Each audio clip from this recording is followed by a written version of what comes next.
आज के वीडियो में हम देखेंगे कैसे पंडित धीरेन्द्र शास्त्री लोगों की समस्या का निराकरण करते हैं। ये सिद्धि उसी प्रकार है जिस प्रकार भागेश्वर धाम के पंडित धीरेन्द्र शास्त्री किसी व्यक्ति के सामने आते ही उसके बारे में जानकारी देना शुरू कर देते हैं। उसका नाम, उसके परिजनों का नाम, वो क्या करते हैं और यहाँ तक कि वो किस लिए आए हैं, ये तक बता दिया जाता है। और इस चमत्कार को देखकर लोग हैरान रह जाते हैं। कहते हैं कि जो कर्ण पिशाचिनी को सिद्ध कर लेते हैं वह सामने बैठे इंसान के अंतर्मन के अतीत को बता देते हैं। कहते हैं कि वह सामने बैठे इंसान के अंतर्मन के अतीत और भविष्य को बता देते हैं।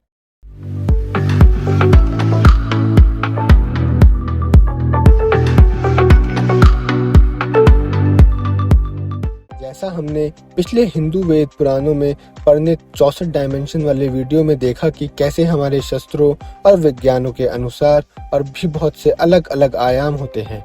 वेदों में पहले ही 64 आयामों की बात की गई है, मगर साइंस ने अभी तक अपनी स्ट्रिंग थ्योरी के अनुसार केवल 11 आयामों की ही बात की है। हम इंसान 3 डायमेंशनल दुनिया में रहने के कारण केवल इसी 3 आयामी दुनिया के बारे में बेहतर से जान पाए हैं। वैसे ही पंडित धीरेन्द्र शास्त्री एक हायर स्टेज ऑफ कॉन्शियसनेस पर हैं, जिसके बारे में बाकी दुनिया को ज्यादा ज्ञान नहीं है। मध्य प्रदेश के छतरपुर जिले के ग्राम गढ़ा में स्थित सिद्ध स्थान भागेश्वर धाम सरकार इन दिनों पूरे भारत में चर्चा का विषय बना हुआ है। भागेश्वर धाम में रोजाना लाखों की तादाद में भक्त अपनी मनोकामनाएं लेकर पहुंच रहे हैं। धीरेन्द्र कृष्ण का जन्म और पालन पोषण एक हिंदू गर्भ परिवार में हुआ, जहां उनके पिता एक पुजारी के रूप में काम करते हैं। बताया जा रहा है कि बागेश्वर धाम के मुख्य पंडित धीरेन्द्र कृष्ण शास्त्री भक्त को देखकर ही बता देते हैं कि उनके मन में क्या चल रहा है। भागेश्वर धाम सरकार में आप जैसे ही पहुंचते हैं, आपको ऊपर जो भी साया होता है वो अपने आप ही उतर जाता है। महाराज धाम पर आए हर एक व्यक्ति के मन की बात जान लेते हैं और उनके दुखों को दूर करने की उपाय भी बता देते हैं। इतना ही नहीं, पंडित धीरेन्द्र कृष्ण शास्त्री की कृपा से धाम में हर दिन भंडार चालू रहता है। तो त्रिकाल ज्ञान की यथार्थ डेफिनेशन क्या है? एक ही वस्तु का तीनों काल का ज्ञान, तीनों काल में क्या स्थिति होगी उसका ज्ञान, उसे त्रिकाल ज्ञान कहा है। भूतकाल में क्या था, वर्तमान में क्या है और भविष्य में क्या होगा, उसका उसे ज्ञान है। उसे त्रिकाल ज्ञान कहा है। तीनों काल के ज्ञान को अपने लोग क्या समझते हैं कि पहले जो हो गया है वह अभी जो हो रहा है वह और भविष्य में जो होगा वो भी देख सकते हैं। उसी को कहते हैं त्रिकाल ज्ञान। जैसे कि एक 2 डायमेंशनल गेम जैसे मारियो में मारियो केवल 2 डायमेंशन में ही मूव कर सकता है, लेकिन गेम खेलने वाले व्यक्ति को दीवार के आगे पीछे हर तरफ के खतरे दिख जाते हैं, क्योंकि वो एक हायर डायमेंशन यानी 3 डायमेंशनल वर्ल्ड में रहता है। यहाँ मारियो के पर्सपेक्टिव से सब उसे उन खतरों के बारे में नहीं पता होता है जिन्हें हम देख सकते हैं।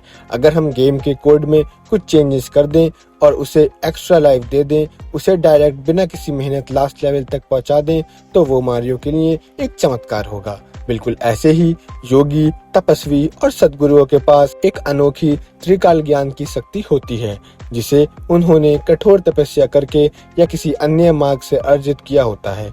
इसी प्रकार पंडित धीरेन्द्र शास्त्री जी को जो दिखता है वो बाकी लोगों के लिए एक चमत्कार से कम नहीं है। जी माताओं से स्वीकार हुई है। डी के पीछे रोशनी नाम की माता जी विराजमान है। नाम रोशनी ये डी है, इसके पीछे में रोशनी नाम की अर्जी झंडा के पास में माता जी बैठी हैं, चितकबरी सी साड़ी पहने हुए हैं। आजा रोशनी, एंगर आओ माता जी नजदीक। महाराज हमें तो पागल नहीं बताओ। फिर कैसे यहाँ आ गई तुम? चलिए आए महाराज। अच्छा अच्छी है।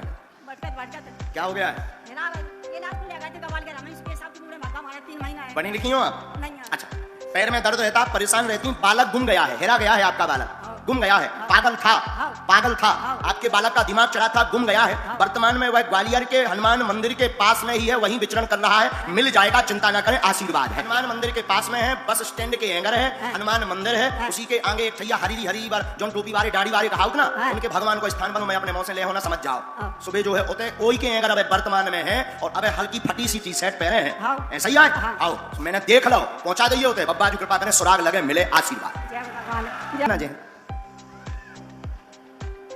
कथित तौर पर शास्त्री को भगवान हनुमान में बागेश्वर धाम सरकार के पीठाधीश बनने और समाज सेवा के लिए काम करने का निर्देश दिया था।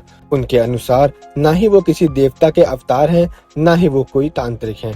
मात्र एक साधारण मानव हैं जिनके पास हनुमान जी और सन्यासी बाबा के आशीर्वाद से सिद्धियां प्राप्त हैं। वे इन शक्तियों को जन कल्याण और मानव सेवा हितार्थ काम में लेते हैं और उनकी मानसिक शारीरिक समस्याओं का निदान करते हैं। पंडित धीरेन्द्र जी शास्त्री के द्वारा बागेश्वर धाम की सेवा 3 पीढ़ियों से की जा रही है।